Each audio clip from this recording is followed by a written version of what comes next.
বিনিয়োগী বাণিজ্যের ক্ষেত্রে নতুন দিগন্ত খুলে গেল আজ। ত্রিপুরা সরকারের শিল্প বাণিজ্য দক্ষতা দপ্তর, উন্নয়ন বিভাগ এবং সিপারের সঙ্গে সমঝোতা স্মারক স্বাক্ষর সম্পন্ন হল ন্যাশনাল স্টক এক্সচেঞ্জের সঙ্গে।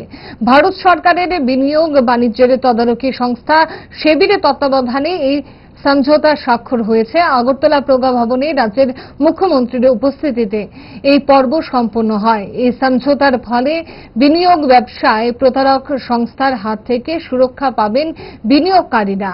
পুঁজি বাণিজ্যে নতুন প্রজন্মের কাছেও নয়া দিশা উন্মোচিত হবে, এমনই অভিমত মুখ্যমন্ত্রী ডক্টর মানিক সাহার।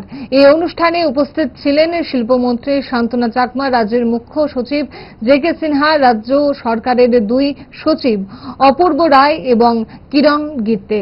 ন্যাশনাল স্টক এক্সচেঞ্জের প্রতিনিধিরাও উপস্থিত ছিলেন। সংবাদ মাধ্যমের সামনে কথা বলতে গিয়ে মুখ্যমন্ত্রী এই উদ্যোগের সাফল্য কামনা করেন।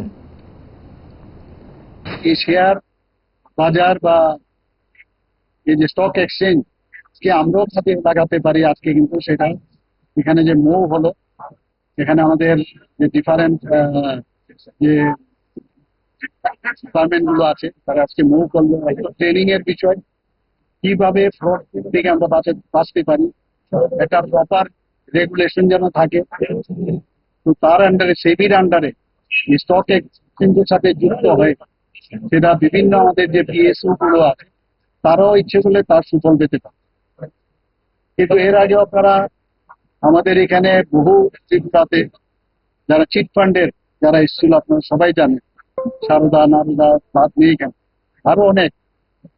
তো এর থেকে মানুষ এর জন্য তারা খুব লিটারেট ছিল, কিন্তু যেভাবে তাদেরকে যে লোক দেওয়া হয়েছিল, প্রলোভন দেখিয়েছিল, তাতে করে অনেকেই কিন্তু ফেসে গেছিল।